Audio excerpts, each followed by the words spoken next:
Hey guys, it is Monday at 7:30 p.m. here, Central Standard Time, and I want to give a little recap on my tournament that I fished yesterday. So today I was actually on a guide trip on Lake Buchanan with a friend of mine.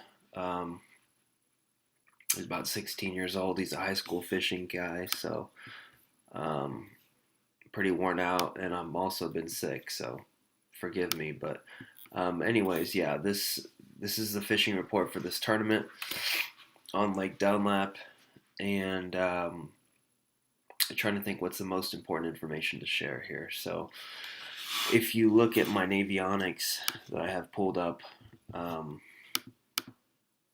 course this is Lake Dunlap. This is excuse me, this stretch of bank right here from this corner up until this corner over here is the area that I was fishing. If you zoom in on Navionics, so basically this corner here, all the way back to pretty much right in here. And when I zoom out, you can see the black lines where it touches the bank here, where it's a little darker. Boom, boom, boom, there. And also in this corner. Those areas are where the creek channel touches the bank. And so naturally they were good like wintering type areas, but there's flats that are intermixed with these spots. So like their staging areas were on where the lines get tighter where it's dark, like there, and then in between them is where the flats are where they spawn. So it's about finding the areas that are close to the wintering areas, but still close enough to the flat and all that so that they can have shallow water access and spawn and everything. So anyway, this is an area that I've shared before, and it's a really good area. It's where I caught that giant about I don't know a couple weeks ago or something. Um, but I felt super confident. Just like I felt like I couldn't lose. I thought I was gonna win the thing. So basically, what happened is I start out in the morning. It was pretty cloudy. Um, there was a little bit of wind, a little bit of a chop, and there was a little bit of a morning bite. And I was throwing a like a, I guess it was like a eighth ounce shaky head, and it had a little small creature bait on there, like a little. It's like this one right here. Hold on, let me look.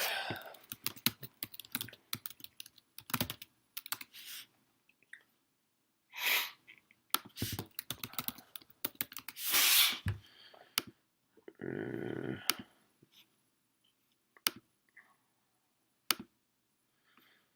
all right, what the heck? Bass Pro Riverbug. Okay, so basically this one right here. Uh,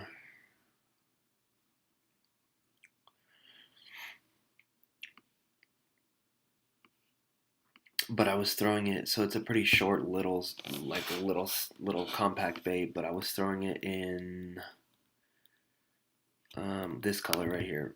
They call it Bloody Bug. That one right there, and it's got like a little bit of a red orange underside with a green pumpkin back. It's super good right now on that body of water. But I was throwing it on a little eighth ounce jig head on a spinning rod, 8 pound test, and I threw it out there right next to the docks and the different shoreline cover and everything. That whole stretch, like basically what I did is I fished from one end of the stretch to the other end. And I don't know how many football fields that is, but just kept going back and forth, back and forth. So started in the morning throwing that on the jig head. Got a couple bites, caught a couple small little like Guadalupe bass. And then after the morning bite subsided, oh, and then I had one decent like keeper on that was probably like I don't know, maybe 2 pounds or so, or 2 pounder. Um, and I had him up at the boat, and I don't know, he just didn't get the bait really well, so he came off. So I had like two Guadalupes that I caught, and then the one 2 pounder came off. That kind of really made me upset. And I was like, okay, why are they not getting the bait very good? Because I felt like I had missed one or two bites. And, the previous day I was doing real well on that color on a different section of the Guadalupe River, but it's Lake Placid anyway. Um, they just weren't getting it very good. So then what did I do next? I didn't fish the jig. I really stuck with that bait for a while. And then I was like, they're not getting it very well. What can I do to slow down my presentation? Like even when I throw the 1/8 ounce out there and it goes down the bottom, it kind of just glides back and forth because of the flat side on the bait. And so it was gliding on its way down and getting down to the bottom. But what I realized is that those fish wanted it sitting in front of their face for a long time. So I picked up a drop shot and I used the same bait. And I also, as when the sun got brighter, I changed from that color to just a standard green pumpkin, but the same bait, that river bug. But anyways, I put it on a drop shot with about an 8-inch leader and threw it out there and literally let it sit in place. I let the weight sit in place in the productive areas, and I just shook the slack on it. The weight never left the ground, so I just sat there and shook the slack and then let it sit. And so when I shake the slack, the worm goes up like this, on slack line, and then it just slowly glides down. And then I shake the slack, goes up, and then slowly glides down. But it's right in front of their face the whole time. It's not moving horizontally. It's only moving right here. Boom. So I did that, and I realized that that was the difference. Big time. They were getting it much better after I made that adjustment. That subtle little adjustment, like, made a mile difference. And so, boom, I hooked one.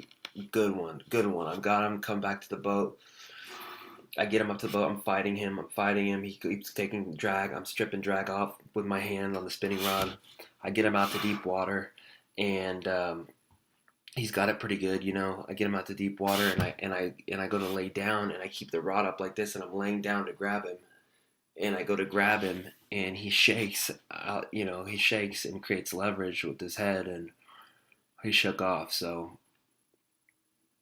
if I would have had a net, I would have caught the fish. But of course, me being the egomaniac that I am, I was like, well, the Elite Series doesn't use nets, so why should I use a net? And usually I'm okay, but that was kind of dumb.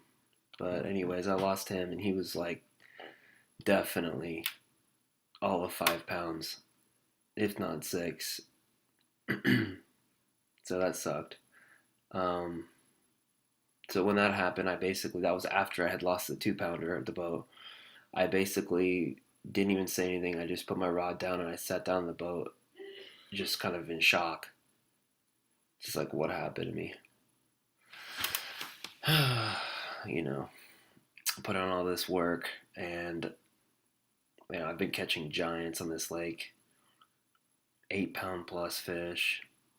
Just I'm on tour level right now, catching tour quality fish and freaking messing it up. But anyways, that sucked. So I sat down, started fishing again. I think I missed like one or two little weird bites because, like I said, they were just kind of closing their mouth on it. They weren't attacking it or anything. So same bait, same thing, drop shot, but this time I switched to the green pumpkin because it got really sunny and clear. And I threw it out there, and boom, same thing. I was shaking the slack. I just threw it out there, let it sit, shaking the slack, and then it just got heavy. There was no tick. There was no swimming off with it. I felt that pressure, like I don't know how to explain the resistance. It's just something that you learn to feel. So anyway, I set the hook, boom, 4 pounder. Get him to the boat, got him in the live well. I'm like, oh, okay, this is fun. Rest of the afternoon, I got hung up a lot. Probably lost about, I don't know, 5 drop shot rigs. And I just couldn't capitalize, on the opportunities. But the good thing is that I'm putting myself in position to be competitive. I mean, anytime, like when I used to really fish a lot, meaning like 5 times a week or 7 times a week, um, I would know when I had a legitimate chance, just based on the caliber of fish that I was around. If you're around the caliber of fish that's, 3, 4, 5, 6 pound and up, that's when you have a chance to really be competitive, and you're on those tour level fish. There's a big difference between someone who comes across them once in a while and someone who's around them throughout the year. And lately, I've been following them around. So I've been just dominating, and at least I'm putting myself in contention, putting myself in an opportunity for contention, I guess. But things happen. I saw a YouTube video posted on yesterday with Brian Latimer from the FLW, and he had a similar day actually. He said he lost his fish just like I did, but those little nuances and idiosyncrasies, that you have, with respect to like fighting fish and knowing when to grab it and looking to see if the hook's in its mouth right or what, all that little stuff, how to land fish properly, all that just comes with time. And it's not even just a time thing. You gotta be out there a lot to just get used to it, but it's just, I'm not fishing as much as I used to right now, and that's kind of hurting me. But anyways, yeah, I mean the area. Just going back to the area, like I was saying, what makes it special is right in here where the channel swings close, and these couple docks right here are extending out into the channel. You can see that they extend out into these darker lines. Also, like on this corner right here, really mainly here, and also like in this area where it gets darker. There's not necessarily docks extending here, but that area has closer deep water access. If you zoom out, it shows it better. Like here, also here, and here. Really, these three places. So that one, and this one. But in between those is this dark blue, like signifies shallow water. So in between those are like flats, and then um, it's also like transitionary. There's the whole thing is that the best, biggest fish in the lake when they go to spawn, they spawn at the closest possible flat to the deep areas. So those deeper areas where the channel comes close is where their staging areas are, where they're setting up to spawn, and then they will literally go, like sometimes even just a few yards away from from those docks into an area that's protected from the wind and that gets good sunlight. And one of the things that they use to protect themselves is like tree root systems and stumps and seawalls. A lot of times seawalls, but those fish were up there ready to spawn. I mean, it was like 65 degrees in the middle of the day, and um, I'm 100% confident that I'm going to be hammering them for the next month. It's only going to get better. It's still it's still almost like they're right there. They're not quite ready, but they're like right there. And I'll know when they're right there. I'll know when it's ready because they'll be on the tree roots. When they're on the tree roots, that means it's hammer time. It's hammer time right now, though, just not for most people because they don't understand the differences to get bites. I talked to a guy at that tournament. He was like, "Oh, well, this cold front really got these fish," and what he doesn't understand is that those fish would bite, but they were not wanting to, you know, you had to slow down and you had to literally leave that bait in front of their face. So it wasn't even like a feeding thing. It was like a curiosity or something. I don't know what it was, but it was just, anyways, I'm on them. I'm freaking on them, man. And I'm going to be on them for a long time. Even into the summertime, I'm going to be on them. So it's hammer down. It's time to hammer down. I mean, it's about the crawfish right now. That's why I've been fishing this bait right here.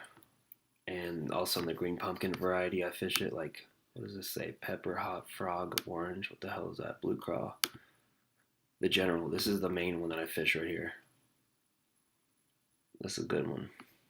And then also, where's like their normal green pumpkin? Watermelon green, red purple, watermelon red flake. See, I don't really fish watermelon red flake. I fish like watermelon candy. No, I fish like green pumpkin pretty much. Green pumpkin is what I like. What is this? Crawberry. Anyways, that general color pattern. But when it's clear, I really tend towards more of the green pumpkin so that they can't see it as well. I mean, you want them to see it, but you don't want them to be like overbearing. Like that one color that I've been fishing, that bloody bug. That's hardcore. I mean, obviously if the crawfish are that color, that's one thing, but you know, sometimes when it's dark, I feel like that red kind of shows up better. But anyway, yeah, just man, it was frustrating for sure because I feel like I should be winning everything, and I don't really enter tournaments unless I think I'm gonna win. So it's kind of disappointing to come in and you know perform like I did, but I'm gonna be back, and I feel bad for these dudes because they're gonna get smashed. I'm gonna go out there and just continue to press on, and one of these days it's all gonna line up, and I'm gonna take everybody's money. So, but but anyway, yeah, just super good. I mean, whatever, things like that happen, and you live and you learn, and I'm more knowledgeable now. But then I started doing these. I started tying jigs to look like what I'm needing, what I'm using, which is pretty cool. But I've been doing these ones right here. That I've been hand tying, just experimenting with. That's just like one of the colors that I did here recently, but I'm doing like a whole bunch of different colors, and I bought like hundreds of dollars of different silicone and all kinds of stuff because I'm gonna make a variety of jigs and just add something to my list of services and make it more interesting. But yeah, so that's my fishing report, and hope that it helps. Really, I always stress to rewatch these videos and see kind of the theory that I have and what I'm going through, and the bait adjustments. And as subtle as that initial bait that I used with that 1/8 ounce where it was gliding, I needed it to move even less than that, believe it or not. So that's how tough it was. But if you can figure that out, then it becomes easy because you're the only one doing the right thing. So then I said, hey, drop shot, boom, throw it out there and let it sit and shake it on slack line, and they'll just swim up to it and grab it, and you'll just feel the pressure. You won't even feel them bite. Another thing that I do to keep me alert and make sure I see it is I use like a high vis braided line, like a fluorescent braided line, but then I do like a 10 foot leader or whatever of a clear 8 pound mono, and I just watch my line and see if it jumps at all. Um, that helps me see everything better because sometimes you won't feel it, but you'll see it visually. So that's it. But I'm going to continue to keep hammering these videos out and spreading the information. So thank you for tuning in. I apologize for my general tone today. I'm a little sick, but I'm going to keep providing some good information. So thank you.